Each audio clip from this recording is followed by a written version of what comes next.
আপনারা দেখছেন বাংলা চ্যানেল কোটি প্রাণ একসাথে।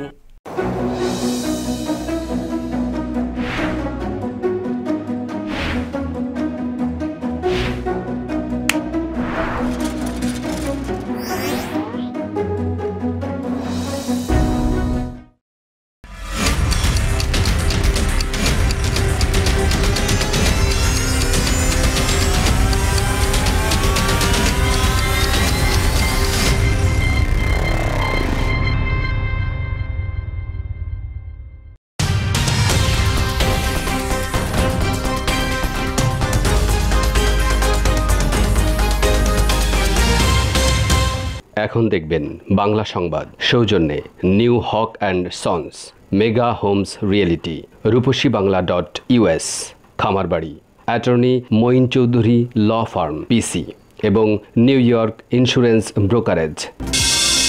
প্রতি মুহূর্তে বাড়ছে বৈরুত বিস্ফোরণে নিহতের সংখ্যা, আহত ৫,০০০-এরও বেশি, জরুরি অবস্থা জারি, ইসরায়েল জড়িত থাকতে পারে বলে অভিযোগ।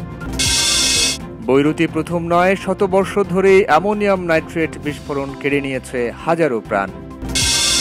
করোনার পর চীনে পোকার কামড়ে ছড়াচ্ছে নতুন ভয়ঙ্কর ভাইরাস, ৭ জনের মৃত্যু, আক্রান্ত ৭। যুক্তরাষ্ট্রের অ্যারিজোনার কারাগারে প্রায় অর্ধেক বন্দী করোনায় আক্রান্ত, ভোটের আগে ভ্যাকসিন আনায় রাজনৈতিক চাপ নেই বললেন ডাক্তার ফাউসি।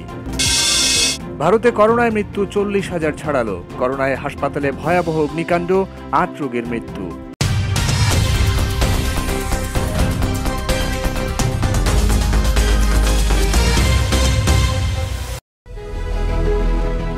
লেবাননের রাজধানী বৈরুতে ভয়াবহ বিস্ফোরণে নিহতের সংখ্যা প্রতি মুহূর্তে বাড়ছে। এই ঘটনায় গুরুতর আহত হয়েছেন আরও কমপক্ষে ৫,০০০ মানুষ। মঙ্গলবার রাতে বৈরুতের বন্দর এলাকার ওই বিস্ফোরণে এখনও অনেকেই ধ্বংসস্তূপের নিচে আটকা পড়ে রয়েছেন বলে আশঙ্কা করা হচ্ছে। কয়েক কিলোমিটার এলাকা পরিণত হয়েছে ধুলা আর লোহা লক্করের স্তূপে। সেগুলো সরিয়ে দিনরাত উদ্ধার অভিযান চালাচ্ছেন কর্মীরা। ভয়াবহ বিস্ফোরণের ঘটনায় রাজধানী জুড়ে ২ সপ্তাহের জরুরি অবস্থা জারি করা হয়েছে। এই দুর্ঘটনায় বৈরুতের অন্তত ৩ লাখ মানুষ গৃহহীন হয়ে পড়েছেন। বিস্ফোরণের পর রাজধানীর নিরাপত্তা সেনাবাহিনীর কাছে হস্তান্তর করা হয়েছে। বিস্ফোরণের ঘটনায় শহরটির অর্ধেকই ধূলিসাৎ হয়ে গেছে বলে জানিয়েছেন নগর কর্তৃপক্ষ। ভয়াবহ এই বিস্ফোরণের পর বৈরুতের হাসপাতালগুলোতে উপচে পড়া ভিড় লক্ষ্য করা গেছে। স্থান সংকটের কারণে হাসপাতালের বাইরেই আহতদের সেবা দিচ্ছেন চিকিৎসকরা। উদ্ধার অভিযানে অংশ নেওয়ার পাশাপাশি মানবিক সহায়তায় এগিয়ে এসেছে ফ্রান্স সহ ইউরোপের বিভিন্ন দেশ। ইরান, কুয়েতও বাড়িয়েছে সহযোগিতার হাত। এদিকে বৈরুতে ভয়াবহ বিস্ফোরণের পেছনে দখলদার ইসরায়েলের হাত থাকতে পারে বলে মন্তব্য করেছেন ইরাকের সংসদের প্রভাবশালী সদস্য মোহাম্মদ আল বালদাউই। তিনি বলেন, এটা ঠিক যে এই ভয়াবহ বিস্ফোরণের কারণ উদ্ঘাটনের তদন্ত শেষ করতে অনেক সময় লাগবে, কিন্তু বিভিন্ন কারণে মনে হচ্ছে এর সঙ্গে ইসরায়েল জড়িত রয়েছে। মঙ্গলবার স্থানীয় সময় সন্ধ্যা ৬টার পর ওই জোড়া বিস্ফোরণে বৈরুত ছাড়াও আশেপাশের অনেক শহর কেঁপে ওঠে। কম্পন অনুভূত হয় ২৪০ কিলোমিটার দূরের দ্বীপরাষ্ট্র সাইপ্রাসেও। সেখানকার বাসিন্দারা এই ঘটনাকে ভূমিকম্প বলে মনে করেছিলেন। এই বিস্ফোরণের ঘটনায় বন্দরের গোডাউনে বিপুল পরিমাণ অ্যামোনিয়াম নাইট্রেট মজুতে অবহেলার বিষয়ে গুরুত্ব দিচ্ছেন তদন্তকারীরা। রাশিয়ান একটি চক্রের হাত থেকে ওই অ্যামোনিয়াম নাইট্রেট ৬ বছর আগে জব্দ করেছিল লেবানন। ইতিমধ্যেই এই ঘটনায় দায়ী সন্দেহভাজন বেশ কয়েকজন কর্মকর্তাকে গৃহবন্দী করার নির্দেশ দিয়েছে দেশটির সরকার। এই ঘটনার ক্ষয়ক্ষতির পরিমাণ ১০ থেকে ১৫ বিলিয়ন ডলার হতে পারে বলে প্রাথমিকভাবে ধারণা করা হচ্ছে। হতাহতদের প্রতি শ্রদ্ধা জানাতে ২ দিনের রাষ্ট্রীয় শোক ঘোষণা করেছে লেবাননের মন্ত্রিসভা। মেহরুন বিনতে Ferdous, Bangla channel, news desk. মঙ্গলবার ভয়াবহ এক বিস্ফোরণে ধূলিসাৎ হয়ে গেছে বৈরুত বন্দর। এতে এ পর্যন্ত প্রাণ হারিয়েছেন অন্তত ১৩৫ জন, যে সংখ্যা কয়েক গুণ হতে পারে বলে আশঙ্কা করা হচ্ছে। গুরুতর আহত হয়েছেন কয়েক হাজার মানুষ।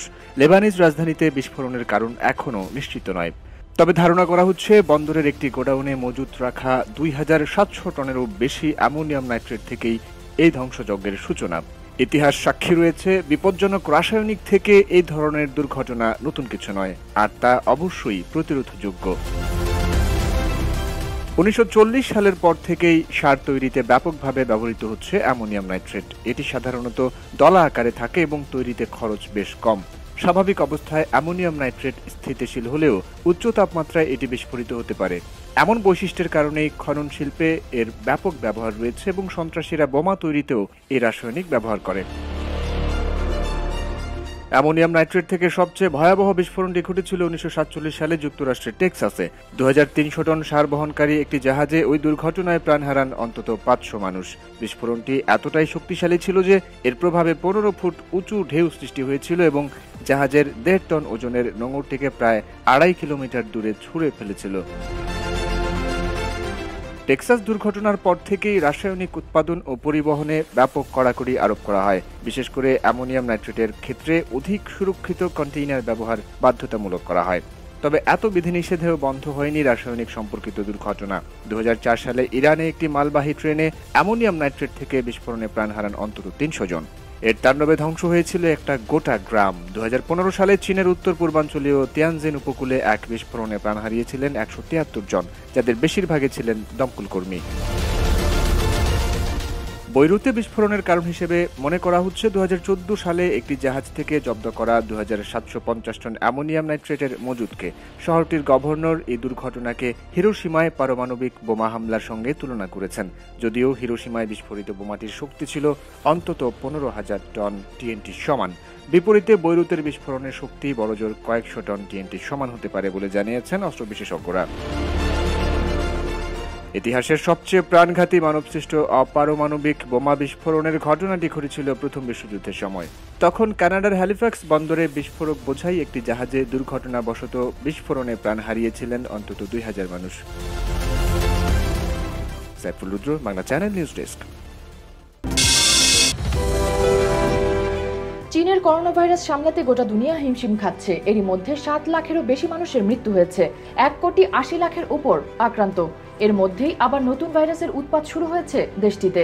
বিশেষজ্ঞরা নিশ্চিত করে জানিয়েছেন, বিশেষ এক ধরনের রক্তচোষা পোকার কামড় থেকে ছড়িয়ে পড়েছে ভাইরাসের সংক্রমণ। চীনের নতুন এই ভাইরাসে এর মধ্যে 7 জনের মৃত্যু হয়েছে বলে সরকারিভাবে নিশ্চিত করা হয়েছে। আক্রান্তের সংখ্যা 60 জনে ছাড়িয়েছে। চীনের সরকারি পত্রিকা গ্লোবাল টাইমসের রিপোর্ট অনুযায়ী পূর্ব চীনের জিয়াংশু প্রদেশে এখনো পর্যন্ত 37 জনের শরীরে নয়া SFTS ভাইরাসের উপস্থিতি শনাক্ত করা সম্ভব হয়েছে। এই ভাইরাসের লক্ষণের মধ্যে রয়েছে জ্বর, সর্দি, কাশি, সেই সঙ্গে রক্তের লিউকোসাইটের সংখ্যা কমে যাওয়া, যাকে একসঙ্গে বলা হচ্ছে SFTS। অন্যদিকে পূর্ব চীনের আনহুই প্রদেশেও আরও 23 জন নয়া ভাইরাসে আক্রান্ত হয়েছে। অবশ্য কোভিড ভাইরাসের মতো নয়া SFTS ভাইরাস প্রাণঘাতী কিনা তা এখনো পরীক্ষা নিরীক্ষার স্তরে রয়েছে। চীনের ভাইরাস বিশেষজ্ঞরা জানাচ্ছেন, SFTS ভাইরাস আদতে নতুন ভাইরাস নয়। 2011 সালে এই ভাইরাসের প্যাথোজেনকে চীনা ল্যাবে আলাদা করা হয়েছিল। এটি বুনিয়া ভাইরাসের ক্যাটাগরিতে পড়েছে। ভাইরোলজিস্টদের ধারণা, বিশেষ এক ধরনের রক্তচোষা পোকার কামড় থেকে মানুষের শরীরে এই ভাইরাস সংক্রমিত হয়েছে। তবে মানুষ থেকে মানুষের শরীরে সংক্রমিত হওয়ার আশঙ্কা তারা একেবারে উড়িয়ে দিচ্ছেন না। রক্ত বা মিউকাস থেকে ছড়িয়ে পড়ার যথেষ্ট সম্ভাবনা আছে বলে সতর্ক করেছেন চীনের জিজিয়াং বিশ্ববিদ্যালয় হাসপাতালের চিকিৎসকরা। মেহরুন বিনতে Ferdous, Bangla channel news desk. যুক্তরাষ্ট্রের অ্যারিজোনার একটি কারাগারে প্রায় অর্ধেক বন্দী করোনা ভাইরাসে আক্রান্ত হয়েছে। স্টেটের কারা কর্মকর্তারা এই ভয়ঙ্কর খবর নিশ্চিত করেছেন। এদিকে ক্যালিফোর্নিয়ার বিভিন্ন কারাগারে করোনায় 51 জন মারা গেছেন। এর মধ্যে কুখ্যাত সান কুয়েন্টিন কারাগারে মারা গেছেন 22 জন। The Arizona department of corrections মঙ্গলবার এক বিবৃতিতে বলেছে, ASPC টাকসান ওয়েটসন কারাগারে 517 জন বন্দী করোনায় আক্রান্ত হয়েছেন। তাদেরকে পৃথক রেখে চিকিৎসা দেওয়া হচ্ছে বলে বিবৃতিতে উল্লেখ করা হয়। অ্যারিজোনার সর্বমোট জনসংখ্যা 73 লাখ। এর মধ্যে করোনায় আক্রান্ত হয়েছে 1,80,000-এরও বেশি লোক। আক্রান্তদের মধ্যে 1,429 বন্দী রয়েছে। অপরদিকে ক্যালিফোর্নিয়ায় 4 কোটি জনসংখ্যার মধ্যে 5,24,000 করোনায় আক্রান্ত। মারা গেছেন 9,700 মানুষ। আন্তর্জাতিক সংস্থা ওয়ার্ল্ড ওমিটার্সের তথ্য মতে যুক্তরাষ্ট্রে এ পর্যন্ত প্রাণঘাতী করোনা ভাইরাসে আক্রান্ত হয়েছেন 49,73,000-এরও বেশি মানুষ। মহামারীতে মারা গেছেন 1,61,607 জন আমেরিকান। এদিকে আগামী নভেম্বরে অনুষ্ঠিত হতে যাচ্ছে যুক্তরাষ্ট্রের প্রেসিডেন্ট নির্বাচন। এর আগেই করোনা ভাইরাস প্রতিরোধে কার্যকর ভ্যাকসিন উন্মুক্ত করার আশায় রয়েছে হোয়াইট হাউস। তবে নির্বাচনকে সামনে রেখে ভ্যাকসিন দ্রুত সামনে আনতে গবেষকদের উপর কোনো ধরনের রাজনৈতিক চাপ নেই বলে আশ্বস্ত করেছেন যুক্তরাষ্ট্রের শীর্ষ সংক্রামক রোগ বিশেষজ্ঞ doctor Anthony Fauci. We're definitely going to do it is to develop a universal coronavirus vaccine that has the specificity against all the coronaviruses. অন্যদিকে কোভিড-19 নিয়ে প্রেসিডেন্ট ডোনাল্ড ট্রাম্পের এক বিতর্কিত পোস্ট মুছে দিয়েছে সামাজিক যোগাযোগ মাধ্যম ফেসবুক ও টুইটার। এর মধ্য দিয়ে প্রথমবারের মতো প্রেসিডেন্ট ট্রাম্পের পোস্ট মুছে দিল ফেসবুক। পোস্ট মুছে দিয়ে ফেসবুক বলছে, ট্রাম্পের পোস্ট তাদের করোনা ভাইরাস সম্পর্কিত ভুল তথ্য বিষয়ক নীতিমালা লঙ্ঘন করেছে। ওই পোস্টের সঙ্গে একটি ভিডিও ক্লিপও ছিল, যাতে শিশুরা কোভিড-19 থেকে প্রায় নিরাপদ, ট্রাম্প এমন দাবি করেছিলেন। সাইফুল রুদ্র, বাংলা চ্যানেল, নিউজ ডেস্ক।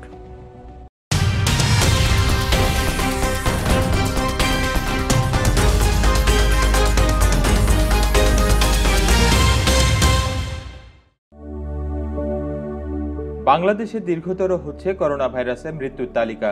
গত 24 ঘন্টায় সরকারি তালিকায় যুক্ত হয়েছে আরও 39 জনের নাম। ফলে ভাইরাসটিতে মৃতের সংখ্যা এখন 3306 জন। বৃহস্পতিবার দুপুরে করোনা ভাইরাস বিষয়ে স্বাস্থ্য অধিদপ্তরের দৈনন্দিন বুলেটিনে এ তথ্য জানান অধিদপ্তরের পরিচালক অধ্যাপক ডাক্তার বায়েজিদ খুরশিদ রিয়াজ। কোভিড-19 আক্রান্ত হয়ে মৃত্যুবরণ করেছেন গত 24 ঘন্টায় 39 জন। গত 24 ঘন্টায় যে 39 জন মারা গেছেন তাদের মধ্যে পুরুষ 32 জন ও নারী 7 জন। করোনা ভাইরাস শনাক্তে গত 24 ঘন্টায় 12,708টি নমুনা পরীক্ষা করা হয়েছে। একই সময়ে করোনা ভাইরাসে আক্রান্ত নতুন রোগী শনাক্ত হয়েছেন আরও 2,977 জন। ফলে মোট শনাক্ত রোগীর সংখ্যা দাঁড়ালো 2,49,651 জনে। এ নিয়ে মোট নমুনা পরীক্ষার সংখ্যা দাঁড়িয়েছে 12,12,124 জনে। এ পর্যন্ত 12,25,124টি পিসিআর পরীক্ষা করা হয়েছে কোভিড-19-এর। বুলেটিনে আরও জানানো হয়, গত 24 ঘন্টায় সুস্থ হয়েছেন আরও 2,074 জন। এ নিয়ে মোট সুস্থ রোগীর সংখ্যা দাঁড়ালো 1,43,824 জনে। কোভিড-19 আক্রান্তদের মধ্যে সুস্থ হয়েছেন গত 24 ঘন্টায় 2,074 জন। Bangla channel, news desk. ভারতে গত 24 ঘন্টায় করোনা ভাইরাসে আক্রান্ত হয়ে 904 জন মারা গেছেন। দেশটিতে এখনও পর্যন্ত এ রোগে মারা গেছেন 40,699 জন। ভারতে গত 24 ঘন্টায় 56,282 জন কোভিড-19 রোগে শনাক্ত হয়েছেন। এতে দেশটিতে এখনও পর্যন্ত শনাক্ত রোগীর সংখ্যা দাঁড়ালো 19,64,536। তাদের মধ্যে সুস্থ হয়েছেন 13,28,336 জন। ভারতে গত 2 সপ্তাহ ধরে দৈনিক 45,000-এরও বেশি রোগী শনাক্ত হয়েছে। এর মধ্যে 1 আগস্ট রেকর্ড সর্বোচ্চ 57,118 জন শনাক্ত হয়েছেন। করোনা ভাইরাসে সবচেয়ে বেশি আক্রান্ত রাজ্য মহারাষ্ট্র। এর পরপরই রয়েছে যথাক্রমে তামিলনাড়ু, অন্ধ্রপ্রদেশ, কর্ণাটক, দিল্লি, উত্তরপ্রদেশ, পশ্চিমবঙ্গ, তেলেঙ্গানা ও গুজরাট। এদিকে ভারতের আহমেদাবাদের একটি করোনা হাসপাতালে ভয়াবহ অগ্নিকাণ্ডের ঘটনা ঘটেছে। বৃহস্পতিবার সকালে এই অগ্নিকাণ্ডের ঘটনায় 8 জন রোগীর মৃত্যু হয়েছে। 35 জন রোগীকে অন্য হাসপাতালে স্থানান্তরিত করা হয়েছে। হাসপাতালের আইসিইউ ইউনিটে আগুন লাগে। আগুন লাগার সঠিক কারণ জানা না গেলেও মনে করা হচ্ছে শর্ট সার্কিট থেকেই আগুন লেগেছে। মৃত 8 জনের মধ্যে 5 জন পুরুষ এবং 3 জন নারী। এর আগেও চাইনিজ নিম্নমানের আইসিইউ সামগ্রী থেকে রাশিয়া ও বাংলাদেশের ইউনাইটেড হাসপাতালে অগ্নিকাণ্ডের ঘটনায় করোনা রোগীর প্রাণহানি ঘটে। Khairun Tasnim Georgia, Bangla channel, news desk. জাতিসংঘে বাংলাদেশ স্থায়ী মিশন ও নিউ ইয়র্কে বাংলাদেশ কনসুলেট জেনারেলে যথাযোগ্য মর্যাদায় জাতির পিতা বঙ্গবন্ধু শেখ মুজিবুর রহমানের জ্যেষ্ঠ পুত্র শহীদ শেখ কামালের ৭১তম জন্মবার্ষিকী উদযাপন করা হয়। করোনা ভাইরাসের প্রেক্ষাপটে সামাজিক দূরত্ব মেনে স্থায়ী মিশনের বঙ্গবন্ধু মিলনায়তনে এ উপলক্ষে এক অনুষ্ঠানের আয়োজন করা হয়। অনুষ্ঠানটিতে স্বাগত বক্তব্য দেন জাতিসংঘে নিযুক্ত বাংলাদেশের স্থায়ী প্রতিনিধি ও রাষ্ট্রদূত রাবাব ফাতিমা। এদিকে নিউ ইয়র্কে বাংলাদেশ কনসুলেট জেনারেলও যথাযোগ্য মর্যাদায় শহীদ শেখ কামালের ৭১তম জন্মবার্ষিকী উদযাপন করেছে। এই সময় শহীদ শেখ কামালের প্রতিকৃতিতে পুষ্পস্তবক অর্পণ করেন কনসাল জেনারেল সাদিয়া ফয়জুন্নেসা এবং কনসুলেটের অন্যান্য সদস্যরা। দুটি অনুষ্ঠানে আলোচনা, তথ্যচিত্র প্রদর্শন এবং বিশেষ মোনাজাত করা হয়। Bangla channel news desk. Bangladesh ক্রীড়া সংস্থা অব আমেরিকার উদ্যোগে বঙ্গবন্ধু শেখ মুজিবুর রহমানের জ্যেষ্ঠ পুত্র, বাংলাদেশ আবাহনী ক্রীড়া চক্রের প্রতিষ্ঠাতা ও সভাপতি, বিশিষ্ট ক্রীড়া ব্যক্তিত্ব বীর মুক্তিযোদ্ধা শহীদ শেখ কামালের ৭১তম জন্মবার্ষিকী পালন করা হয়েছে। এ উপলক্ষে সামাজিক দূরত্ব বজায় রেখে নিউ ইয়র্কের জ্যাকসন হাইটসের ডাইভার্সিটি প্লাজায় স্মরণসভা ও দোয়ার আয়োজন করা হয়। পবিত্র কোরআন তেলাওয়াতের মধ্য দিয়ে অনুষ্ঠান শুরু হয়। অনুষ্ঠানের শুরুতেই শোকাবহ ১৫ আগস্ট জাতির জনক বঙ্গবন্ধু ও তার পরিবারের সকল শহীদদের রুহের মাগফিরাত কামনা করে ১ মিনিট নীরবতা পালন করা হয়। এরপর নেতৃবৃন্দের বক্তব্যের মাধ্যমে অনুষ্ঠানের মূল অংশ শুরু হয়। অনুষ্ঠানে সভাপতিত্ব করেন সংগঠনের আহ্বায়ক, জাতীয় ও আন্তর্জাতিক খেলোয়াড়, যুক্তরাষ্ট্র আওয়ামী লীগের সাংগঠনিক সম্পাদক মোহাম্মদ মহিউদ্দিন দেওয়ান। অনুষ্ঠানটি পরিচালনা করেন সংগঠনের ভারপ্রাপ্ত সদস্য সচিব মফিজুল ইসলাম ভুইয়া রুমি। প্রধান অতিথি ছিলেন সাবেক ক্রীড়াবিদ, বর্তমান অ্যাথলেটিক্স ফেডারেশনের সাধারণ সম্পাদক আব্দুল করিম মন্টু। বিশেষ অতিথি ছিলেন সাবেক ক্রীড়াবিদ সংগঠনের প্রধান সমন্বয়কারী আব্দুর রহিম বাদশা। বক্তব্য রাখেন যুগ্ম আহ্বায়ক কাজী তোফায়েল ইসলাম, ওয়াহেদ কাজী এলিন, মোহাম্মদ সাখাওয়াত বিশ্বাস, আব্দুল মালেক, যুগ্ম সদস্য সচিব হুমায়ুন চৌধুরী সহ ক্রীড়াবিদরা।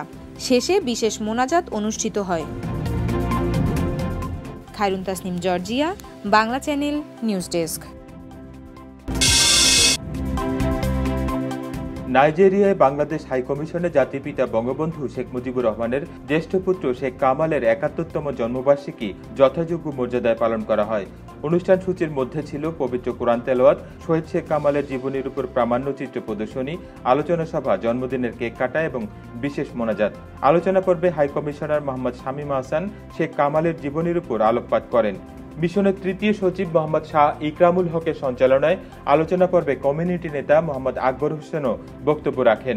সবশেষে বিশেষ মোনাজাত করা হয়। অনুষ্ঠানে মিশনের কর্মকর্তা কর্মচারী, আমন্ত্রিত নাইজেরিয়ার অতিথি এবং প্রবাসী বাংলাদেশিরা উপস্থিত ছিলেন। Bangla channel news desk.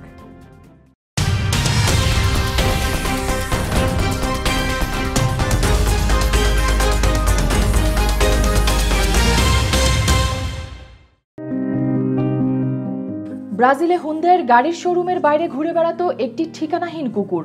ধীরে ধীরে শোরুমের কর্মীদের সঙ্গে বেশ বন্ধুত্ব হয়ে যায় তার। সম্প্রতি সেই শোরুমেই সেলসম্যানের কাজ দেওয়া হয়েছে ওই কুকুরটিকে। ব্রাজিলে হুন্দাইয়ের ওই শোরুমের নাম টাস্কান প্রাইম। সেই শোরুমে ইনস্টাগ্রাম অ্যাকাউন্ট থেকেই এই ঘটনার কথা জানানো হয়েছে। সেই সঙ্গে ওই কুকুরটির পরিচয়পত্র গলায় ঝোলানো অবস্থায় তার ছবিও পোস্ট করা হয়েছে। সেখানে লেখা হয়েছে, হুন্দাই পরিবারের নতুন সদস্যকে স্বাগত। নতুন চাকুরিপ্রাপ্ত কুকুরটির বয়স 1 বছর। কুকুরটির এই খবর সামাজিক যোগাযোগ মাধ্যমে ভাইরাল হয়ে গেছে। শোরুমে তার থাকার জন্য একটি কাঠের কেবিনও বানিয়ে দেওয়া হয়েছে। সেখানে বসেই সেলসম্যানের কাজ করছে কুকুরটি। সেলসম্যানের পাশাপাশি ওই শোরুমের অ্যাম্বাসেডারও করা হয়েছে কুকুরটিকে। চাকরি পেয়ে বেশ খুশি কুকুরটিও। মেহরুন বিনতে Ferdous, Bangla channel news desk.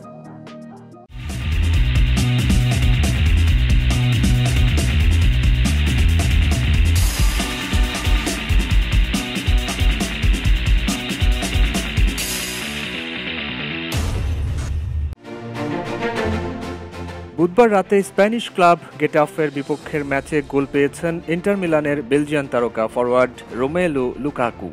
এদিন গেটাফেকে 2-0 গোলে হারিয়ে ইউরোপা লিগের কোয়ার্টার ফাইনালের টিকিট নিশ্চিত করেছে ক্লাব ইন্টার মিলান। এদিন দারুণ এক মাইলফলক স্পর্শ করেছেন লুকাকু। ইতালিয়ান ক্লাবটির হয়ে প্রথম মৌসুমেই 30তম গোল করে ফেলেছেন লুকাকু। আর এমন কৃতিত্ব দেখিয়ে ব্রাজিলিয়ান কিংবদন্তি রোনাল্ডো দ্য লিমার রেকর্ডে ভাগ বসালেন তিনি। 1997 সালে বার্সেলোনা থেকে ইন্টারে যোগ দিয়ে প্রথম মৌসুমেই 30 গোল করেছিলেন ব্রাজিলিয়ান কিংবদন্তি রোনাল্ডো দ্য লিমা। অর্থাৎ 23 বছর পর রোনাল্ডোর একক রেকর্ডের পাশে লুকাকু জড়ালেন নিজের নাম। এবারই প্রথম কোনো মৌসুমে 30 গোল করেছেন লুকাকু। এর আগে 2017-18 মৌসুমে ম্যানচেস্টার ইউনাইটেডের হয়ে 27 গোল করেছিলেন তিনি, যা ছিল তার সেরা পরিসংখ্যান। সাইফুল রুদ্র, বাংলা চ্যানেল নিউজ ডেস্ক।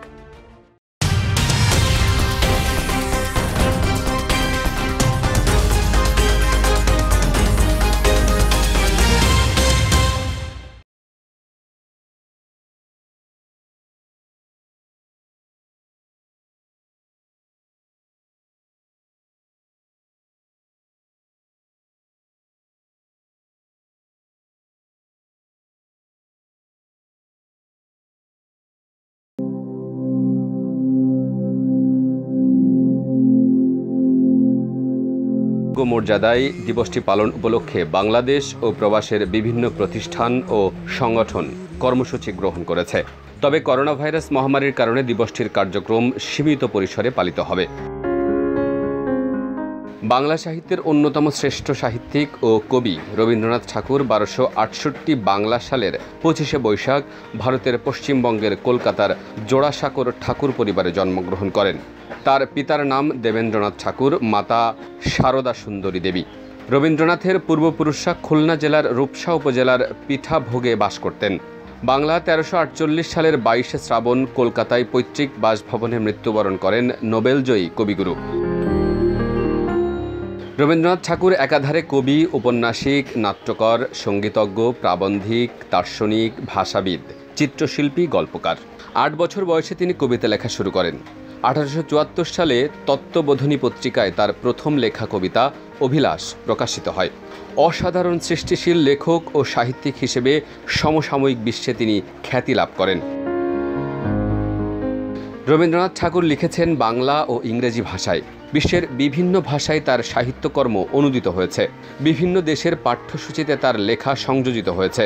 1878 সালে তার প্রথম কাব্যগ্রন্থ কবি কাহিনী প্রকাশিত হয়।